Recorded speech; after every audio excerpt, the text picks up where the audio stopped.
Commander, something you need? I have to go. All right, see you.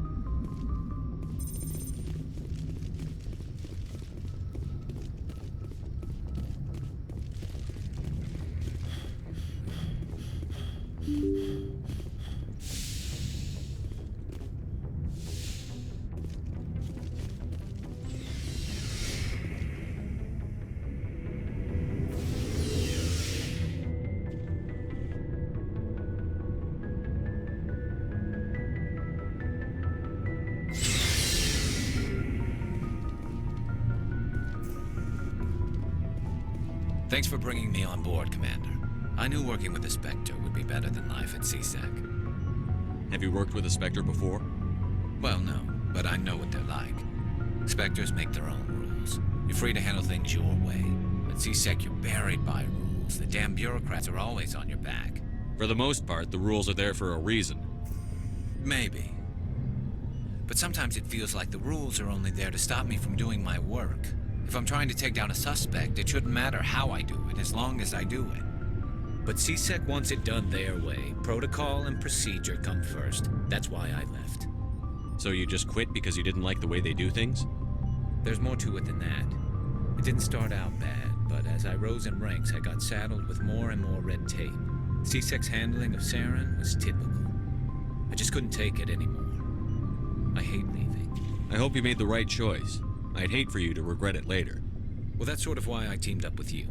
It's a chance for me to get off the Citadel, see how things are done outside CSEC. Either way, I plan to make the most of this. And without CSEC headquarters looking over my shoulder, well, maybe I can get the job done my way for a change. If getting the job done means endangering innocent people, then no. We get the job done right, not fast. Got it? I wasn't trying to... I understand, Commander.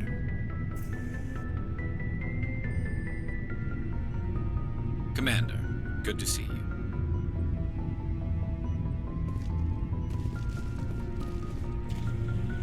Commander? Do you have a few minutes to talk one-on-one?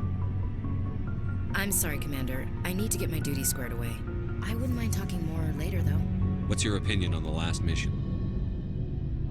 Kinda wish you'd got there sooner, Commander. No offense, I appreciate the rescue. I just wish... You wish we'd been able to save the rest of your unit? Yes, sir. If I had been more alert, we wouldn't have been cut down by an ambush. The Geth are perfect ambushers. They don't move, they don't make noise, they don't even breathe. Sir, they have flashlight heads. I'll make sure it doesn't happen again. Dismissed, Chief. Sir. Nice ship you've got, Shepard. What can I do for you? What's your story, Rex? There's no story.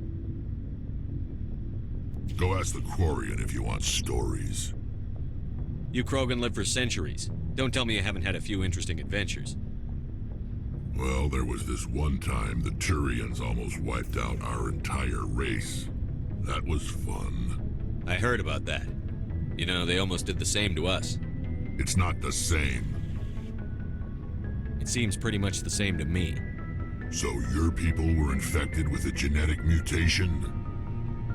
An infection that makes only a few in 1,000 children survive birth? And I suppose it's destroying your entire species? I suppose it isn't all the same.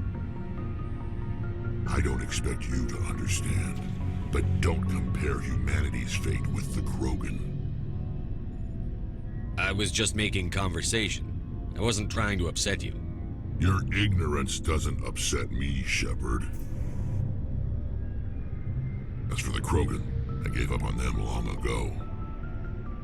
The genophage infected us, but it's not what's killing us. Are your people really dying? We're sure not getting any stronger. We're too spread out. None of us are interested in staying in our own system. Lots of species have left their homes and prospered. But they go to colonize new worlds. We're not settlers. We're warriors. We want to fight. So we leave. Hire ourselves out. And most of us never go back. What can you tell me about the genophage? Ask the Solarians if you want details. They made it. All I know, it makes breeding nearly impossible.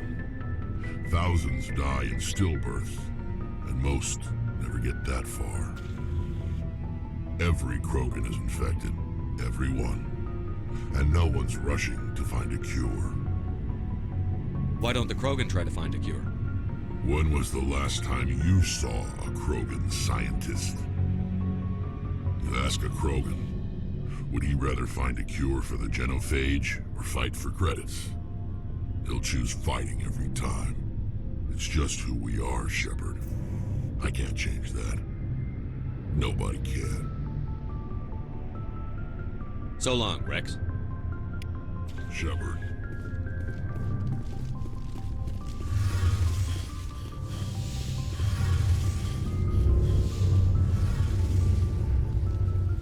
Your ship's amazing, Shepard. I've never seen a drive core like this before. I can't believe you were able to fit it into a ship this small. I'm starting to understand why you humans have been so successful. I had no idea Alliance vessels were so advanced.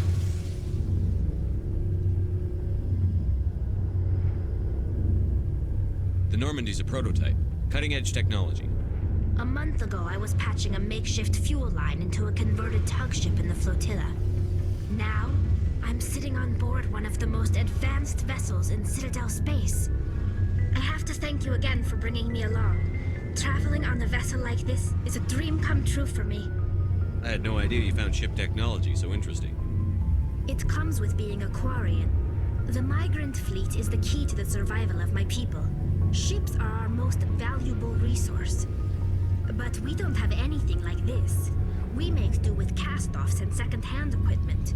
We just try to keep them running for as long as we can. Some of the fleet's larger vessels date all the way back to our original flight from the Geth.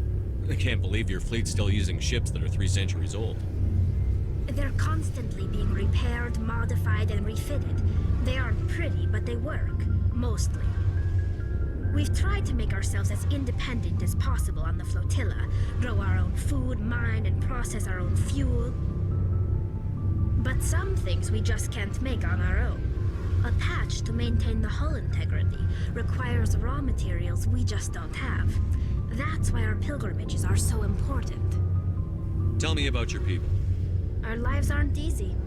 Resources are scarce, and we are constantly on the move. Everything we do must in some way contribute to the continuation of the migrant fleet. There are 17 million Quarians in the flotilla, and each of us relies on the others for survival. The bonds among my people are strong. Unfortunately, we have had to surrender many of the freedoms and civil liberties other species take for granted. What kind of freedoms? Well, it's illegal for parents to have more than one child. If our population grows too much, it would strain our resources to their breaking point. Of course, we also can't allow our numbers to become too few. If our population is in decline, the rule against single births is temporarily repealed.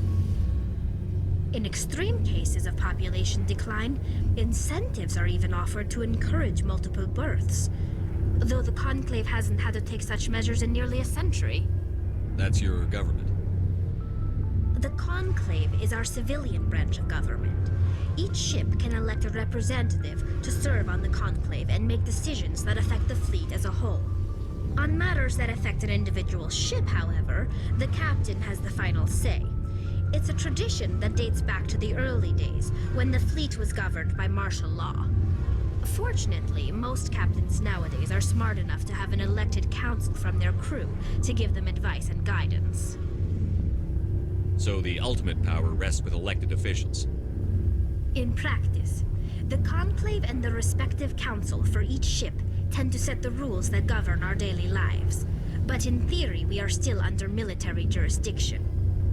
The 5 top-ranking military officials in the fleet serve on the Admiralty Board. These 5 have the power to overrule any decision by the Conclave in case of emergency. To do so requires unanimous agreement among the Admiralty, and they can only do this once. After that, the entire board must resign their posts. It's a safeguard that served us well. In nearly 3 centuries, the Admiralty Board has only overruled the Conclave 4 times. I want to know more about the Geth. I doubt I can tell you anything you don't already know. It's been almost 3 centuries since they drove my people into exile.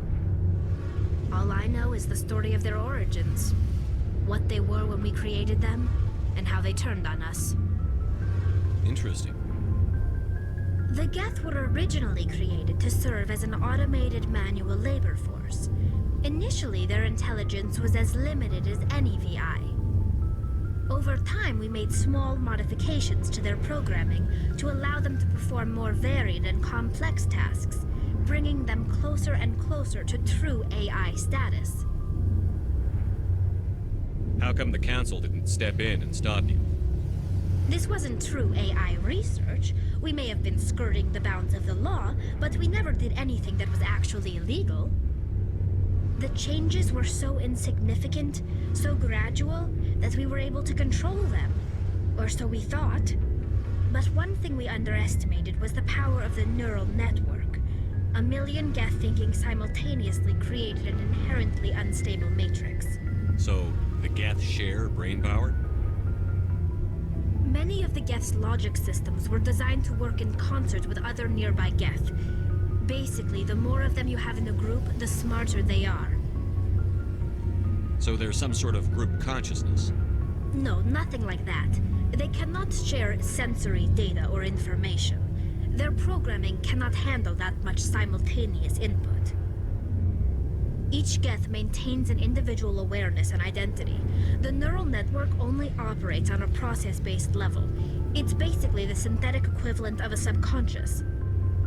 But when they're in close proximity, they can coordinate low-level functional processes, freeing up more capacity for original or independent thought. That doesn't make any sense. I'm probably oversimplifying. The Geth are incredibly advanced and complex creations. All you need to know is that they get smarter when they gather in large numbers. As we built more and more Geth, their effective intelligence became more sophisticated, more abstract. One day, a Geth began to ask its Quarian overseer questions about the nature of its existence. Am I alive? Why am I here? What is my purpose? As you can imagine, this caused a near panic among my people. I don't see what's so bad about those questions. The Geth were created to engage in mundane, repetitive, or dangerous manual labor. That's fine for machines, but it won't satisfy a sentient being for long. The Geth were showing signs of rudimentary self-awareness and independent thought. If the Geth were intelligent, then we were essentially using them as slaves. It was inevitable the newly sentient Geth would rebel against their situation. We knew they would rise up against us, so we acted first. A general order went out across all Quarian-controlled systems to permanently deactivate all Geth. The Geth responded to this order violently.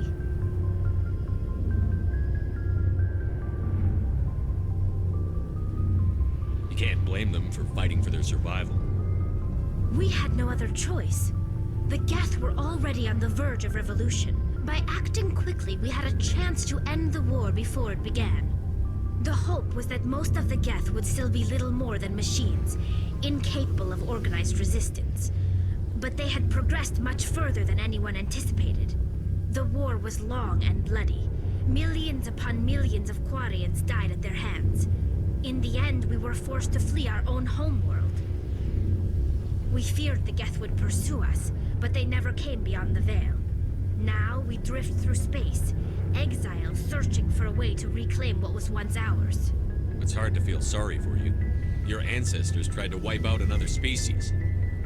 We made a mistake when we created the Geth in the first place, but we did not make a mistake when we went to war against them. If we had not acted, they would have wiped us out. They're a synthetic life form. They have no use for organics, None. Why do you think they cut themselves off from the rest of the galaxy? Why do you think they've killed every organic being who's ever tried to contact them? I didn't mean to offend you. I'm sorry. I didn't mean to get so worked up. Most Quarians tend to have pretty strong opinions about the Geth. I want to know more about the pilgrimage. When my people reach maturity, we leave our birth ships and seek acceptance with a new crew. It's necessary to maintain genetic diversity among the fleet. But no ship wants to accept someone who will be a burden on them. So, to prove our worth, we embark on a pilgrimage. We set out alone, leaving the flotilla and our families behind us. We only return once we have found something of value we can bring back to the fleet. This is presented as a gift to the captain of the respective ship we wish to join. If the gift is accepted, we are welcomed into the crew. Can a captain choose to reject the gift? That doesn't happen often. Most captains are eager to increase the size of their crew. It increases their own standing in our society. Even when a gift is not particularly valuable, the captain usually accepts it out of a sense of tradition. However, there is a stigma to presenting a substandard gift. It's not the best way to make a good impression on a new community. Most pilgrims don't return until they find something worthwhile. I can't believe they just send you off alone. It's not like they just cast us out. Before we leave, we are given lessons in how to survive outside the flotilla, and given gifts to help us on our journey. We also receive implants to fight off sickness and disease. Generations of living in an isolated and highly controlled environment have left our immune systems weaker than most. By the time we leave the fleet, we are well equipped for the pilgrimage. This is a rite of passage for all Quarians. If it were dangerous, our numbers would suffer. Virtually every pilgrimage ends with a triumphant return and the ritual presentation of the gift to one of the fleet's captains. I want to talk about something else. Like what? I should go. See you later.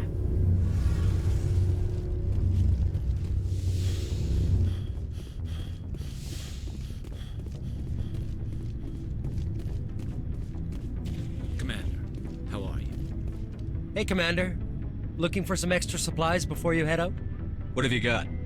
Whatever you want. Armor, weapons, mods. It's not standard Alliance issue, but that's not necessarily a bad thing. Well, as long as you don't mind paying for it. Why should I pay you for my weapons and armor? My stuff doesn't come from the Alliance. I have to purchase it myself, and it's not cheap. Hell, the licenses alone have set me back more than I'd like. But no licenses, no goods. Without the goods, I'm out of a job. What are licenses? Why do you need them? Manufacturers sell licenses. Each license allows me to buy and sell a certain brand of products. I already have several basic ones, but you'll need to buy more if you want me to bring in different brands. Many of the best licenses are hard to get, but they're well worth the cost if you can find them. What do the different manufacturers offer? There are too many for me to keep track of, but each license will explain what it's good for. How often will you get new items? Well, that depends on how many licenses you've purchased, but I'll rotate items on a regular basis regardless. And anytime we land someplace with a big enough port, I'll buy, sell, and trade whatever I can. Check back often. I need to move items quickly, so only the most basic items will be stocked consistently. Let's see what you've got. You bet, Commander.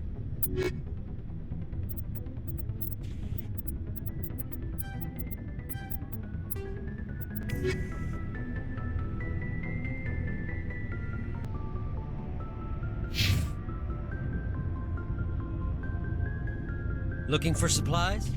Let's see what you've You got. bet, Commander.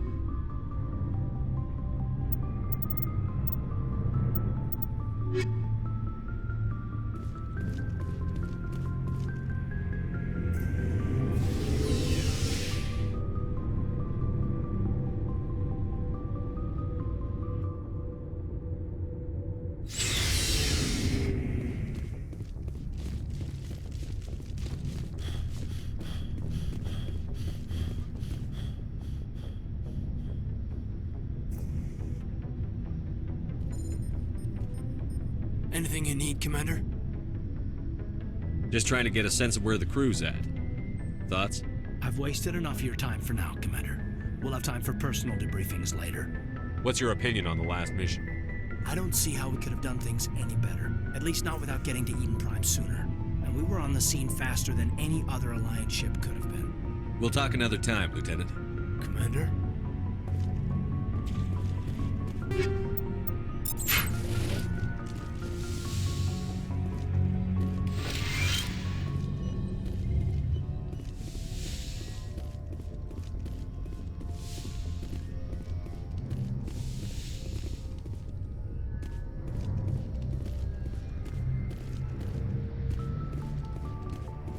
Yes, Commander?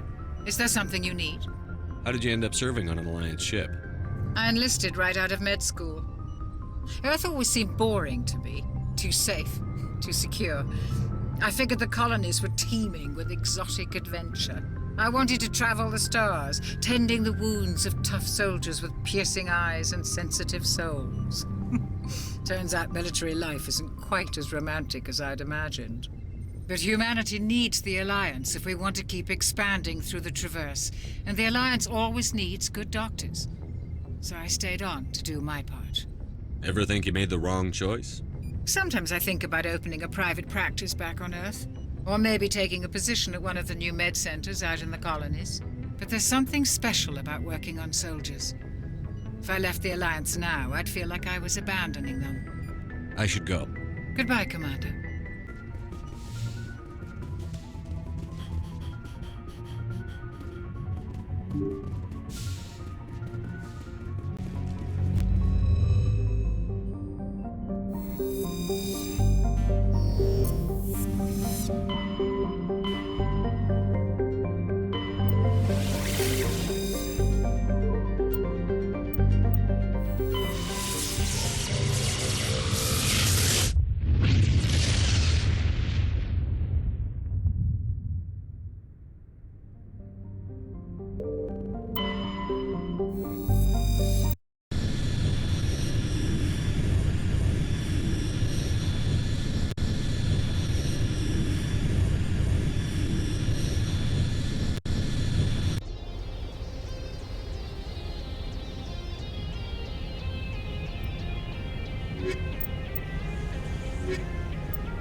Commander, I'm picking up some strange readings. Really strange, like off the damn charts. It looks like it's coming from an underground complex a few clicks away from the drop zone.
don't think we can take that strong point head on.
Think we got him, Commander.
skulls remind me of a battle.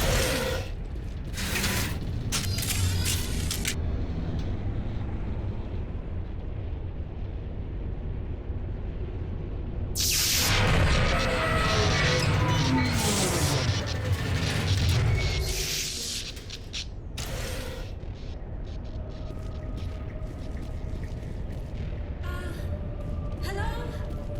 Could somebody help me? Please?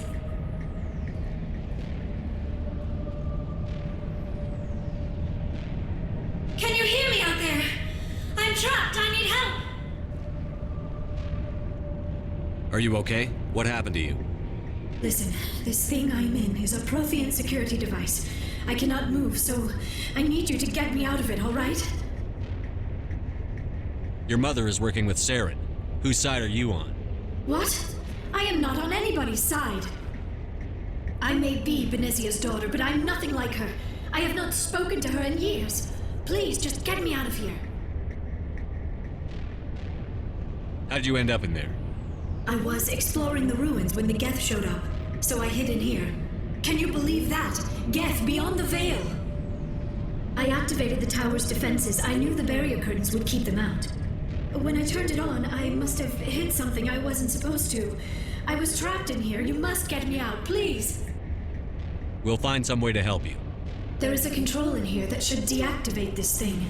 You'll have to find some way past the barrier curtain. That's the tricky part. The defenses cannot be shut off from the outside. I don't know how you'll get in here. Be careful. There is a Krogan with the Geth. They have been trying different ways to get past the barrier.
Powering up!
How did you get in here?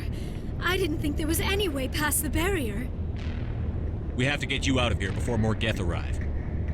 Yes, you're right. I've seen enough of them to last a lifetime. That button should shut down my containment field.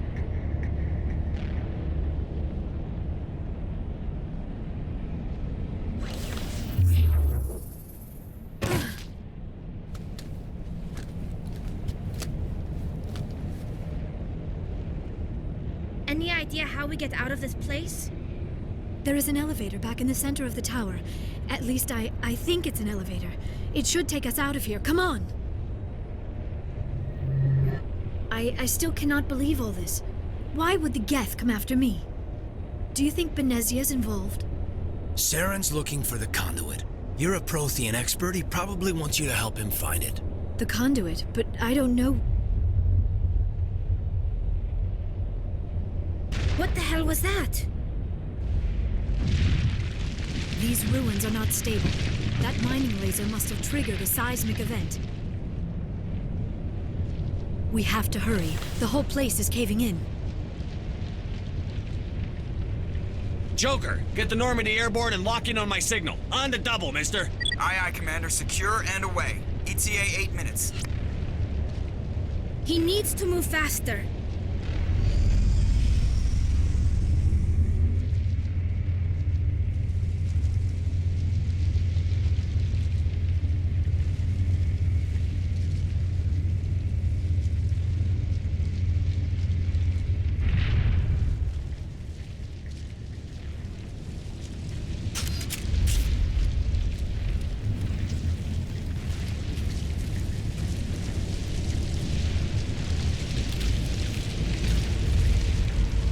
Surrender. Or don't. That would be more fun. We don't have time to deal with this idiot. Charge! I like your attitude.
Too close, Commander. 10 more seconds we would have been swimming in molten sulfur. The Normandy isn't equipped to land in exploding volcanoes. They tend to fry our sensors and melt our hull. Just for future reference. We almost died out there and your pilot is making jokes? It's a coping mechanism. You'll get used to it. I see. It must be a human thing. I don't have a lot of experience dealing with your species, Commander. But I am grateful to you. You saved my life back there, and not just from the volcano. Those Geth would have killed me or dragged me off to Saren. What did Saren want with you? Do you know something about the conduit? Only that it was somehow connected to the Prothean extinction. That is my real area of expertise. I have spent the past 50 years trying to figure out what happened to them. How old are you exactly? I hate to admit it, but I am only 106. Damn! I hope I look that good when I'm your age. A century may seem like a long time to a short-lived species like yours, but among the Asari, I am barely considered more than a child. That is why my research has not received the attention it deserves. Because of my youth, other Asari scholars tend to dismiss my theories on what happened to the Protheans. I've got my own theory on why the Protheans disappeared. With all due respect, Commander, I have heard every theory out there. The problem is finding evidence to support them. The Protheans left remarkably little behind. It is almost as if someone did not want the mystery solved. It is like someone came along after the Protheans were gone and cleansed the galaxy of clues. But here is the incredible part. According to my findings, the Protheans were not the first galactic civilization to mysteriously vanish. This cycle began long before them. Where'd you come up with this theory? I thought there wasn't any evidence. I have been working on this for 50 years. I have tracked down every scrap and shred of evidence. Eventually, subtle patterns start to emerge, patterns that hint at the truth. It is difficult to explain to someone else. I cannot point to one specific thing to prove my case. It is more a feeling derived from a half-century of dedicated research. But I know I'm right, and eventually I will be able to prove it. There were other civilizations before the Protheans. This cycle has repeated itself many times over. If the Protheans weren't the first, then who was? I don't know. There is barely any evidence on the Protheans, even less on those who came before them. I cannot prove my theory, but I know I am right. The galaxy is built on a cycle of extinction. Each time a great civilization rises up, it is suddenly and violently cast down. Only ruins survive. The Protheans rose up from a single world until their empire spanned the entire galaxy. Yet even they climbed to the top on the remains of those who came before. Their greatest achievements, the mass relays and the Citadel, are based on the technology of those who came before them. And then, like all the other forgotten civilizations throughout galactic history, the Protheans disappeared. I have dedicated my life to figuring out why. They were wiped out by a race of sentient machines. The Reapers. The Reapers? But I have never heard of. How do you know this? What evidence do you have? There was a damaged Prothean beacon on Eden Prime. It burned a vision into my brain. I'm still trying to sort out what it all means. Visions. Yes, that makes sense.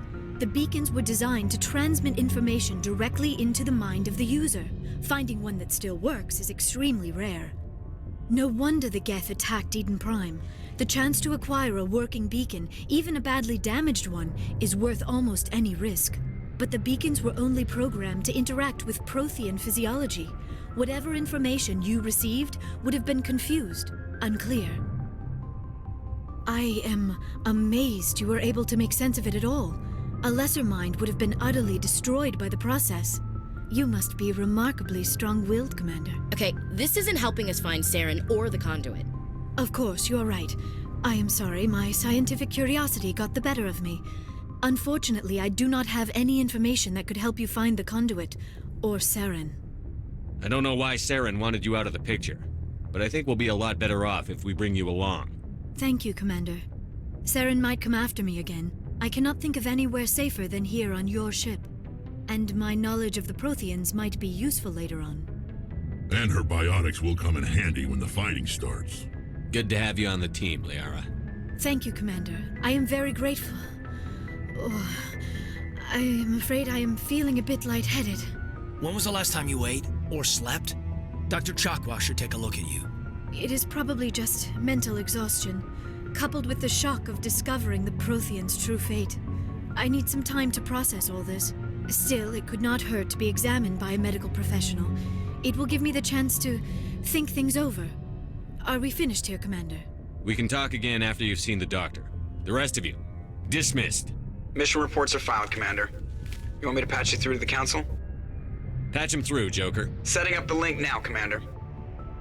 We've received your report, Commander. I understand Dr. Tassoni is on the Normandy. I assume you're taking the necessary security precautions. Liara's on our side. The Geth were trying to kill her. Benezia would never allow Therum to kill her daughter. Maybe she doesn't know. Or maybe we don't know her. We never expected she could become a traitor. At least the mission was a success. Apart from the utter destruction of a major Prothean ruin. Was that really necessary, Shepard? I don't need this. Communications cut, Commander.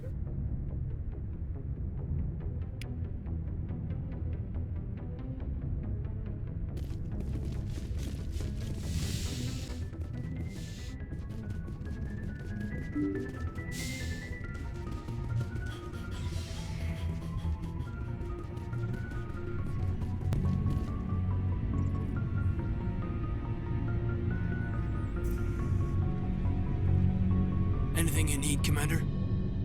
Just trying to get a sense of where the crew's at. Thoughts? Is this an official evaluation, Commander? Or off the record? Alenko, when it's just you and me, you can consider it off the record. That's a generous attitude. Okay. I think there's something wrong with all this. This Saren is looking for records on some kind of galactic extinction, but we can't get backup from the Council? Sorry, Commander. There's writing on the wall here, but someone isn't reading it. The Council doesn't want to believe anything's wrong. I'd call it human nature, but... I hear you. It just seems like a group that's been around as long as the Council should see this coming. Sorry if I got too informal. Protocol wasn't a big focus back in Bot. Tell me about it. Biotic acclimation and temperance didn't last past the airlock. To the kids they hauled in, it was brain camp. Sorry, hauled in is unkind. We were encouraged to commit to an evaluation of our abilities so an understanding of biotics could be compiled. There are worse results of accidental exposure to element 0 in the womb. Beats the brain tumors some kids grew up with. I heard all about that. How companies would arrange accidents to expose people to element 0. There was never any proof of that. It's not what happened in my case, anyway. My mother was downwind of a transport crash. It was before there were human biotics, a little after the discovery of the Martian ruins. It only gets iffy around 63 when Kinetics was running out of first-gen subjects. Until then, they'd relied on accidentals. A bunch of guys in suits show up at your door after school, and next thing you know, you're out on Jump Zero. You know of any intentional exposures for certain? No one knows. Doesn't mean they didn't happen. As big as the exposures were, it was hard to track down accidentals. It was different then. No one knew the potential, so there wasn't a lot of regulation. Anything Kinetics did was gold. I'm not saying they intentionally detonated drives over our outposts, but in retrospect, they were damn quick on the scene. Jump Zero is Gagarin Station, right? What's it like? Yeah, that's the official name. Biggest and farthest facility we had for decades. Right on the termination shock, the outer edge of the solar system. It's where they did all the Goose Chase FTL research before we caught on to using mass effect fields. It was a sterile research platform when I was there. There were other kids in the same boat, right? At least you weren't alone out there. That's true. We did have a little circle that'd get together every night before lights out. We didn't have much to do, though. It was a research platform then, and Kinetics kept Jump Zero off the extranet to prevent leaks. You were all teenagers. I'm sure you found other ways to occupy the time. I'm not the sort who does that kind of thing, Commander. Not lightly, anyway. There was a girl I spent a lot of time with, but we kept our clothes on. Rana. She was from Turkey. Her family was very rich. But she was smart and charming as hell. Beautiful. But not stuck up about it. I think you'd have liked her. Sounds like she was special to you. She was. Maybe she felt the same. But things never felt together. Training, you know. Jump Zero's a long way from home. What was it like? The grand gateway to humanity looks a lot better in the vids.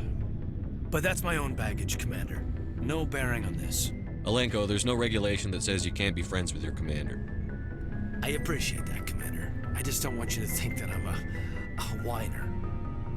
Besides, I've got my past squared away. Anything you need, Commander? What's your opinion on the last mission? Dr. Tassoni. Seems like a sweet girl. Easy on the eyes. I mean, if you like the bookish sort. Just remember, Lieutenant, I saw her first. Only by a few seconds, sir. We'll talk another time, Lieutenant. Commander?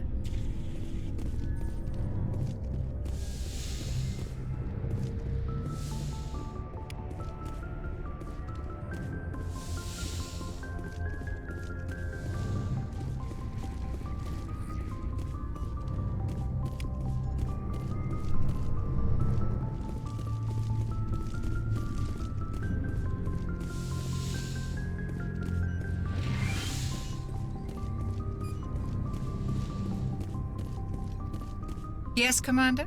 Is there something you need? How well do you know the Lieutenant? I'd never worked with him before this mission. But he has an impressive service record, over a dozen special commendations. Tends to keep to himself, though. Maybe because of the headaches. It's not easy being an L2. What does that have to do with it? Well, most biotics now use the L3 implants. Lieutenant Alenko was wired with the old L2 configuration. Sometimes there are complications. What kind of complications? Severe mental disabilities, insanity, crippling physical pain. There's a long list of horrific side effects. Caden's lucky. He just gets migraines. I should go. Goodbye, Commander.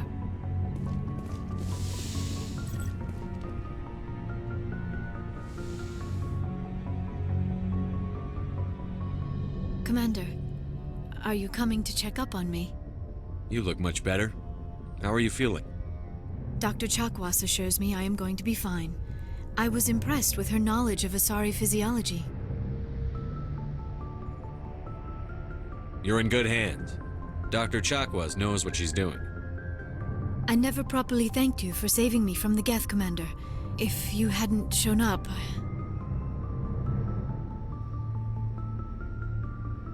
I'm just glad we got there in time. So am I. I know you took a chance bringing me aboard this ship. I have seen the way your crew looks at me. They do not trust me. But I am not like Benezia. I will do whatever I can to help you stop Saren. I promise. Don't worry, Liara. I trust you. I know you won't let me down. It means a lot to hear you say that, Commander. Thank you. Do you know why Benezia joined up with Saren?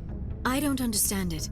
She was always outspoken about the need for the Asari to become more involved in shaping galactic events. Maybe she thought allying herself with Saren would somehow be for the greater good in the long run. At least I hope so. This hurts you, doesn't it? None of this makes any sense to me. I have not spoken to Benezia in many years, but I know her, and this was not like her. Something changed. I'd like to know more about the Asari. We were the first species to discover the Citadel. We were instrumental in forming the Council, and we always strive to be the voice of peaceful cooperation in galactic disputes. My people believe we are all part of a single galactic community. Each species contributes something to the greater whole. Although we seek to understand other species, it seems few of them seek to understand us. The galaxy is filled with rumors and misinformation about my people. Like what? Most of the inaccuracies are centered around our mating rituals. My species is monogendered. Male and female have no real meaning for us. We still require a partner to reproduce.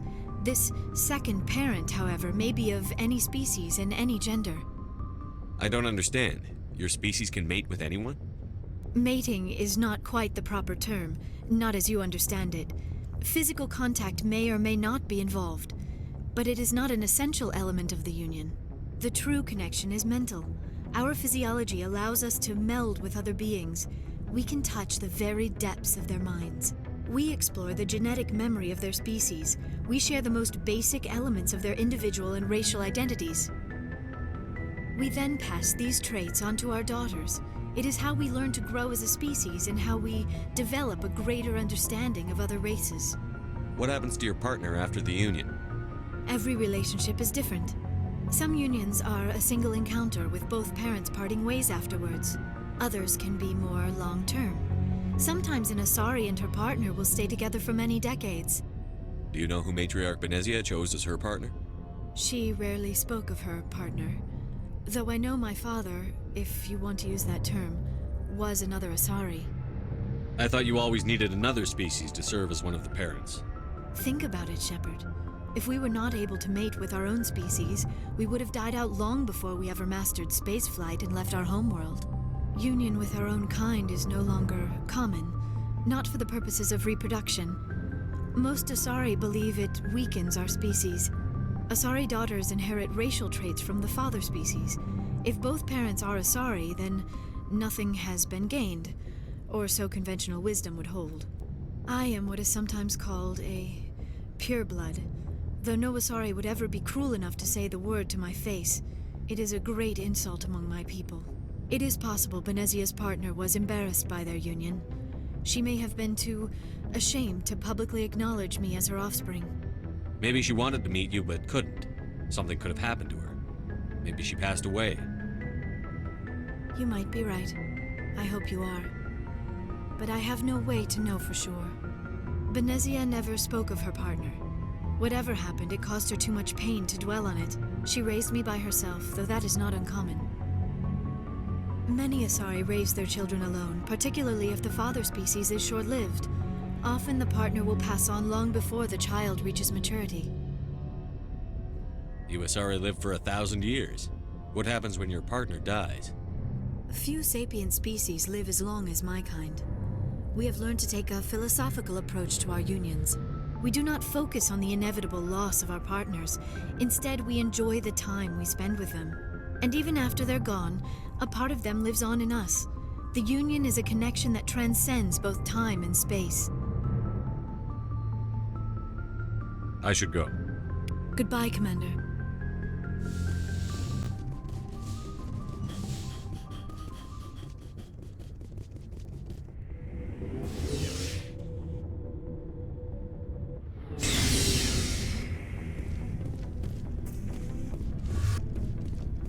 Looking for supplies?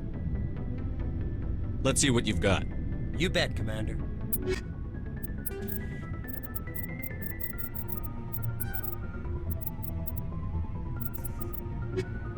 Looking for supplies? Let's see.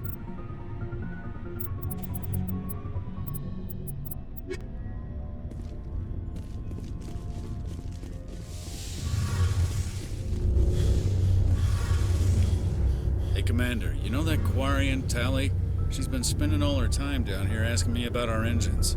I'll tell her to leave you alone. What? No, she's amazing. I wish my guys were half as smart as she is. Give her a month on board and she'll know more about our engines than I do. She's got a real knack for technology, that one. I can see why you wanted her to come along. I figured she'd be a real asset to the team. You got an eye for Tally, Commander, but I'm guessing that's not why you came down here. Fill me in on the IES stealth systems. How does it work exactly? You can't hide a ship out in space. They emit too much heat and radiation. Too easy for sensors to pick them up, unless you find a way to capture those emissions. So our stealth systems trap the energy we give off in storage sinks built into the ship itself. No emissions to give away our location. Eventually the sinks have to be vented. More than a few hours silent running and they overheat. Cook us inside our own hull. There's no way for anyone to detect us? A visual scan can still pick us up. Anyone looking out a window can see us plain as day. But you have to be pretty close to get an actual visual out in space. Most vessels rely on scanners. As long as the stealth systems are engaged, they can't see us. Not unless we accelerate to FTL speeds. Why doesn't it work with faster than light travel? Cranking up the FTL blue shifts our emissions, pushes them into frequencies too high to capture in the sinks. As soon as we make the jump, it's like setting off a flare. Sensors can pick up our location whenever we enter or exit FTL flight, but for short-range missions, our stealth systems are amazing, and we've got the only one. Where else have you served, Adams? If you name a class of Alliance ship, I've probably served on it. Everything from dreadnoughts and carriers right down to frigates like the Normandy. My last assignment was on the Tokyo, only a cruiser, but she was a good ship. Couldn't hold a candle to the Normandy, though. I want to know more about the Normandy. She's the best ship I've ever served on, probably the fastest vessel ever designed. And she's the only one using the new Tantalus drive core. What's so special about the Tantalus drive core? Proportionally, it's about twice the size of any other vessel. Not only are we faster, but we can run at FTL speeds longer before we have to discharge the core. Carry on, Adams. Aye, aye, Commander. Oh, hello, Shepard. Are you okay? I don't know. Your ship is amazing, and your crew's been really great to me, especially your chief engineer. But I just sort of feel out of place. The Normandy runs so smooth it feels like we're not even moving, and the engines are so quiet. How do you sleep at night? I find it rather peaceful. Don't worry, you'll get used to it. But it's more than just the silence. This ship feels so empty. It's like half the crew is missing.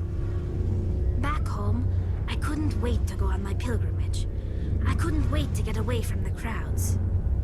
Now that I'm out here, I kind of miss them. Sometimes we don't appreciate what we have until it's gone. That's true.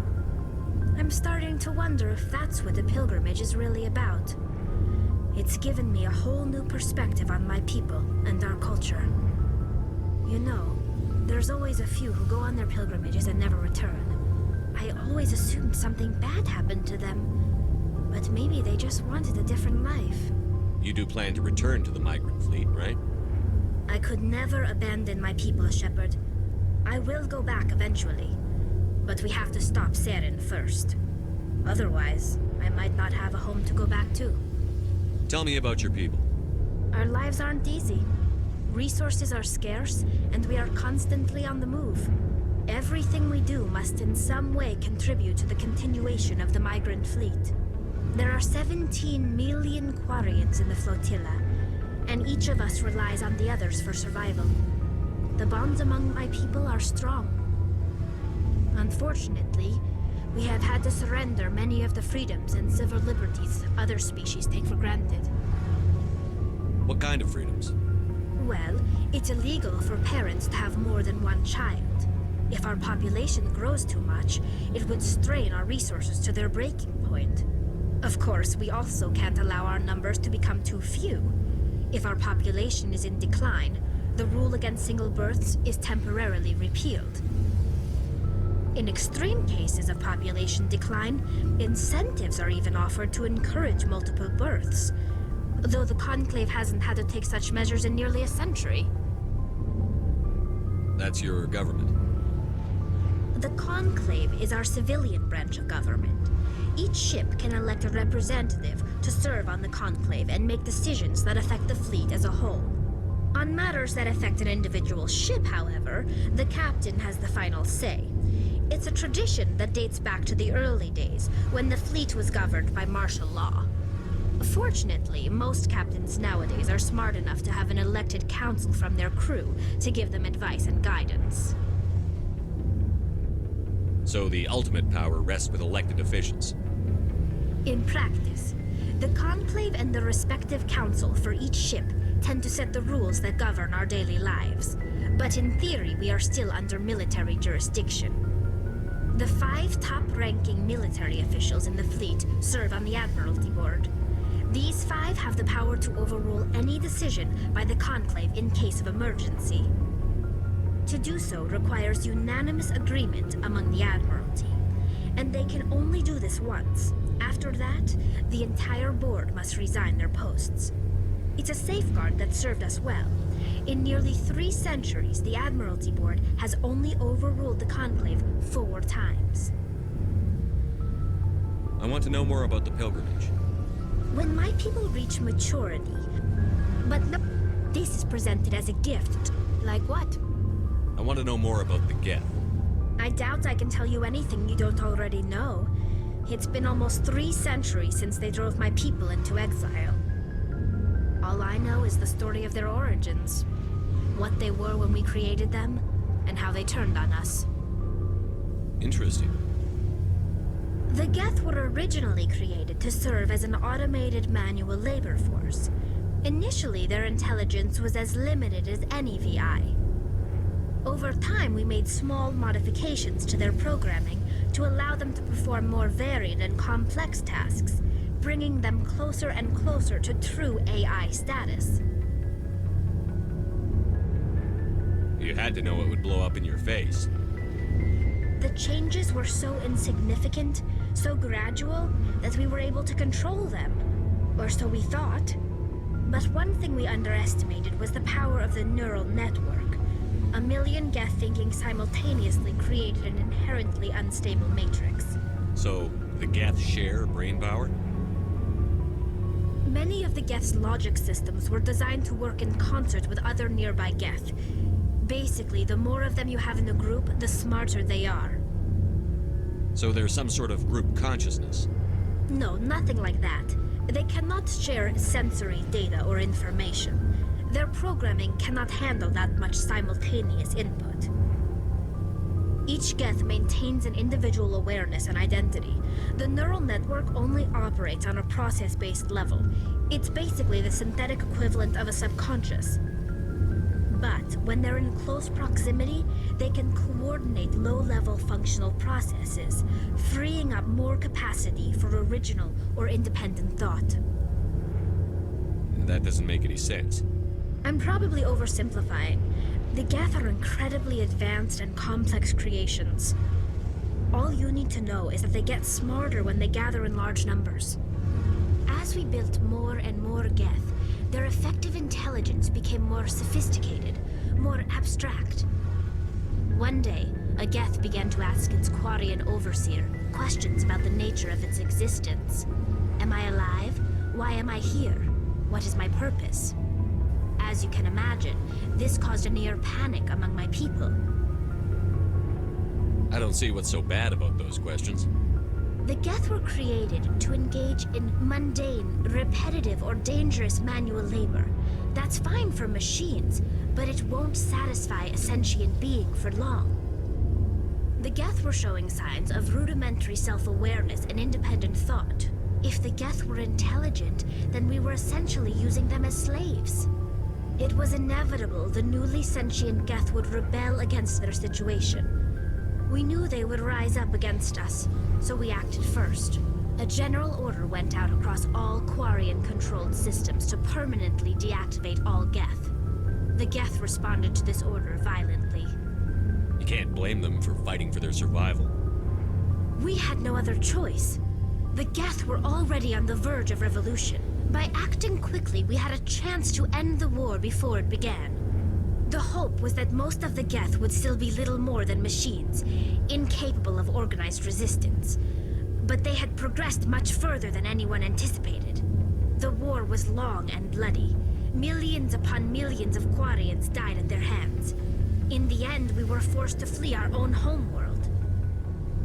We feared the Geth would pursue us, but they never came beyond the veil. Now we drift through space, exiled, searching for a way to reclaim what was once ours. It's hard to feel sorry for you. Your ancestors tried to wipe out another species. We made a mistake when we created the Geth in the first place, but we did not make a mistake when we went to war against them. If we had not acted, they would have wiped us out. They're a synthetic life form. They have no use for organics. None. Why do you think they cut themselves off from the rest of the galaxy? Why do you think they've killed every organic being who's ever tried to contact them? I didn't mean to offend you. I'm sorry. I didn't mean to get so worked up. Most Quarians tend to have pretty strong opinions about the Geth. I want to know more about the pilgrimage. When my people reach maturity, we leave our birth ships and seek acceptance with a new crew. It's necessary to maintain genetic diversity among the fleet. But no ship wants to accept someone who will be a burden on them. So, to prove our worth, we embark on a pilgrimage. We set out alone, leaving the flotilla and our families behind us. We only return once we have found something of value we can bring back to the fleet. This is presented as a gift to the captain of the respective ship we wish to join. If the gift is accepted, we are welcomed into the crew. I can't believe they just send you off alone. It's not like they just cast us out. Before we leave, we are given lessons in how to survive outside the flotilla, and given gifts to help us on our journey. We also receive implants to fight off sickness and disease. Generations of living in an isolated and highly controlled environment have left our immune systems weaker than most. By the time we leave the fleet, we are well equipped for the pilgrimage. This is a rite of passage for all Quarians. If it were dangerous, our numbers would suffer. Virtually every pilgrimage ends with a triumphant return and the ritual presentation of the gift to one of the fleet's captains. Can a captain choose to reject the gift? That doesn't happen often. Most captains are eager to increase the size of their crew. It increases their own standing in our society. Even when a gift is not particularly valuable, the captain usually accepts it out of a sense of tradition. However, there is a stigma to presenting a substandard gift. It's not the best way to make a good impression on a new community. Most pilgrims don't return until they find something worthwhile. I want to talk about something else. Like what? I should go. See you later.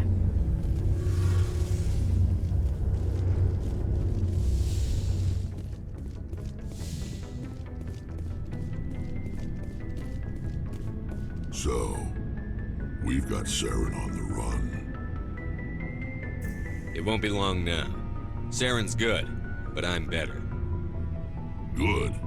He's rotten. To the core. I could tell as soon as I met him. Why didn't you tell me this sooner? I would have if I thought it was important. I think I'd like to hear about it just the same. This was a while ago. A bunch of mercs were bragging about a job out near the edges of the Terminus systems. They said it paid well and the boss was never around to ride them. They said he was looking for more men, too. So I checked it out. I didn't know Saren was openly recruiting mercs. It wasn't that open, and he only showed his face once. We'd been raiding ships in the area for months when we took out this massive cargo freighter. Our biggest haul yet. I was on board checking bodies for valuables, looking for some extra credits. That's when I saw him. What did Saren want with the ship? I don't know what he wanted. He was just moving through the ship, watching. A couple of the mercs called him by name, but he never spoke to them. Never spoke to anyone. I had a really bad feeling about him, so I got the hell out. Didn't even wait to get paid. What kind of cargo was the freighter carrying?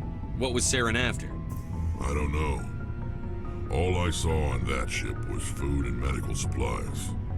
There were some basic weapons, but nothing big.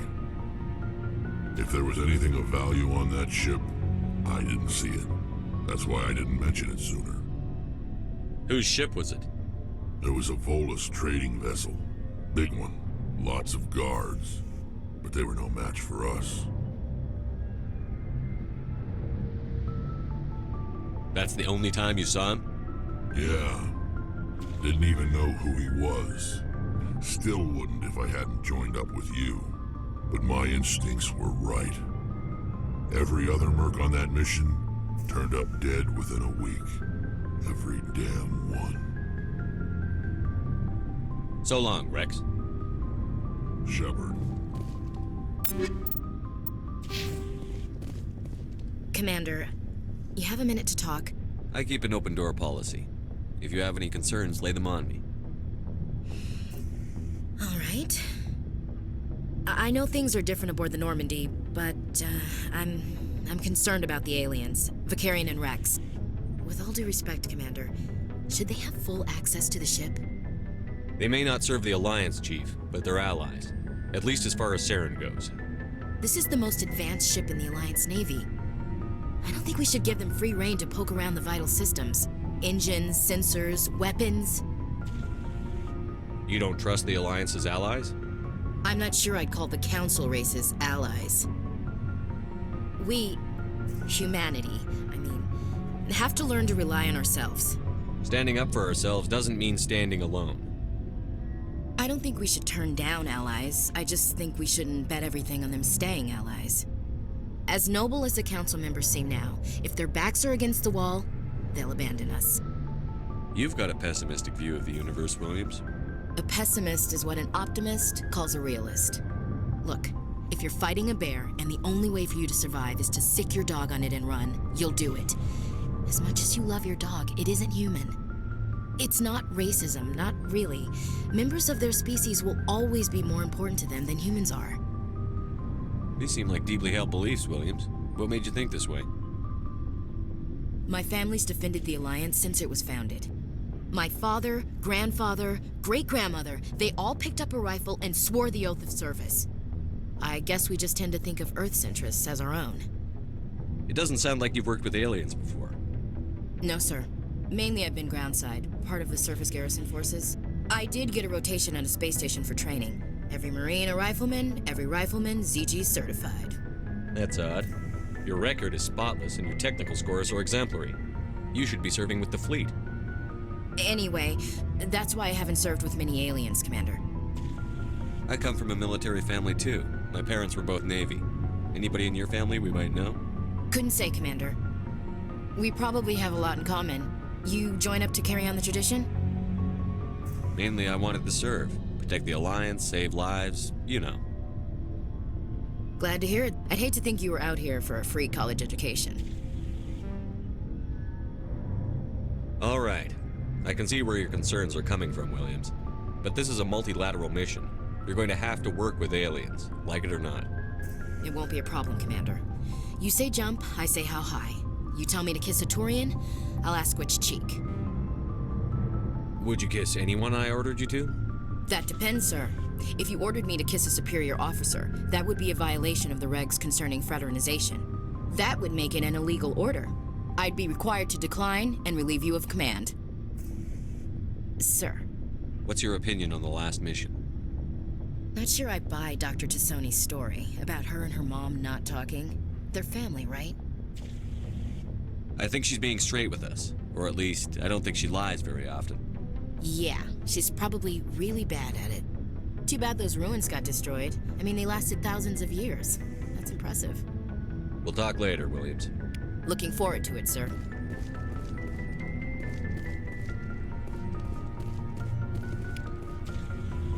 Commander, how are you? Why did you want to be a CSEC officer in the first place? That's a good question. There were several reasons, I guess. Like what? Probably the same as most officers. I wanted to fight injustice, wanted to help people. I guess my father had something to do with it too. He was CSEC, one of the best. I grew up hearing about his accomplishments or seeing his picture on the vids after a big arrest. He's taking my resignation pretty hard. That's tough, but you'd think he'd be impressed you're going after Saren. My father's a CSEC man to the bone. Do things right or don't do them at all, he says. He thinks I'm being too rash, too impatient. He's worried I'll become just like Saren. He actually talked me out of becoming a Spectre when I was younger, for the same reasons. You were asked to be a Spectre? Well, I was targeted as a possible Spectre candidate, me and about 1,000 other Turian military recruits. I could have received special training, but my father didn't like it. He despises the Spectres. He hates the idea of someone having unlimited power with no accountability. He wouldn't like you, Commander. No offense. I suppose I can understand his concern. You can, but Saren's not going to play by our rules, CSEC's rules. If you want to nail Saren, you need to send someone who isn't restricted by policies and procedures. Just because you can break the rules doesn't mean you should. I don't need to stoop to Saren's level to stop him. And neither do you, Garrus. I see what you mean, but I'll think about it. Thanks, Commander. Shepard?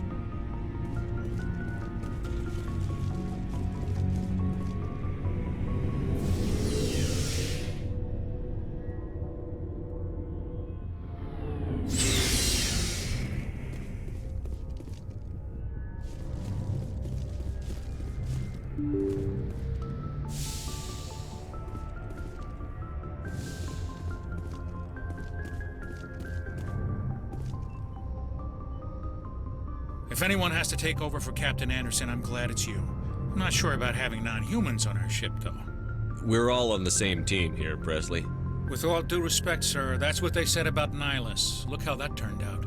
Speak freely, Presley. I want to know if you have a problem with non-humans. It's not that, Commander. Humanity has always handled its own problems. Saren attacked one of our colonies. We should be the ones to stop him. We don't need their help. Some people think asking for help is a sign of weakness. That's just being stupid and stubborn. No matter how strong you are, allies can make you stronger. I guess so. Maybe I'm just stuck in the old ways of thinking. But don't worry, Commander, this won't be a problem. How did you end up assigned to the Normandy? I signed up with the Alliance as a navigator right out of school, following in my grandfather's footsteps, I guess. My first posting was on the Agincourt. We were one of the first reinforcements to arrive at Elysium after the Blitz hit. Those raiders were no match for an Alliance frigate. Of course, the only reason the colony was still standing was because of you, Commander. I can't believe you held out as long as you did. How'd you end up on the Normandy? I got my officer's commission after Elysium. Must have made an impression on the right people. Captain asked for me when he was picking his crew. Carry on, Presley. Yes, sir.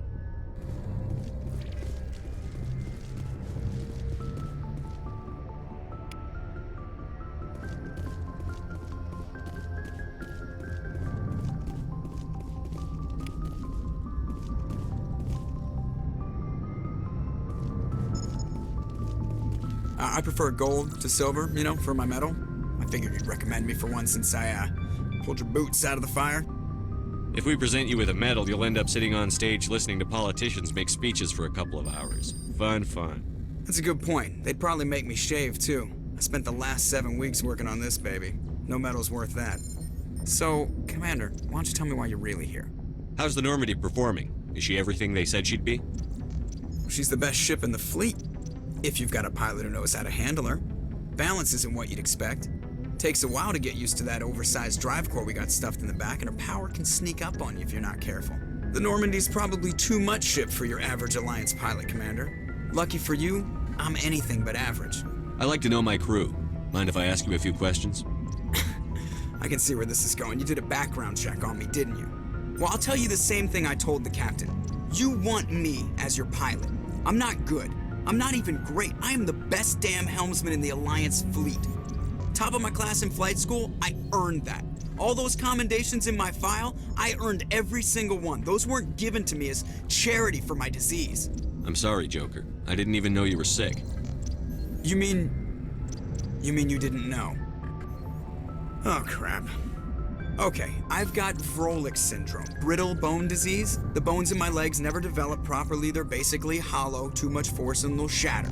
Even with crutches and my leg braces, it's hard to get around. One wrong step and crack! It's very dramatic, but I've learned to manage my condition, Commander. Put the Normandy in my hands and I'll make her dance for you. Just don't ask me to get up and dance unless, you like the sound of snapping shin bones. I need to know more about this Vrolik syndrome if I'm putting my ship in your hands. Yeah, of course you do.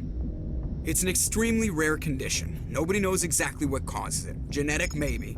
It's treatable, but there's no cure. They classify my case as moderate to severe. I was born with over a dozen fractures, hip, thighs, ankles. My bones were already breaking in the womb. 100 years ago, I wouldn't have survived past my first year. Lucky for me, modern medical science has turned me into a productive member of society. You're not gonna break a bone trying to fly the ship, are you? I don't fly with my feet, Commander, so I'm fine as long as I'm in this chair. I gotta be real careful when I get up to take a piss, though. I can do my job as well as anyone on the ship. Better, actually. So don't worry about it. I'm not trying to make you uncomfortable. Let's talk about something else. Whatever you want, Commander. Why does everyone call you Joker? It's a lot shorter than saying Alliance Flight Lieutenant Jeff Moreau. Plus, I love to make little children laugh. I was just thinking how much you remind me of Santa Claus. Look, I didn't pick the name. One of the instructors in flight school used to bug me about never smiling. She started calling me Joker, and it stuck.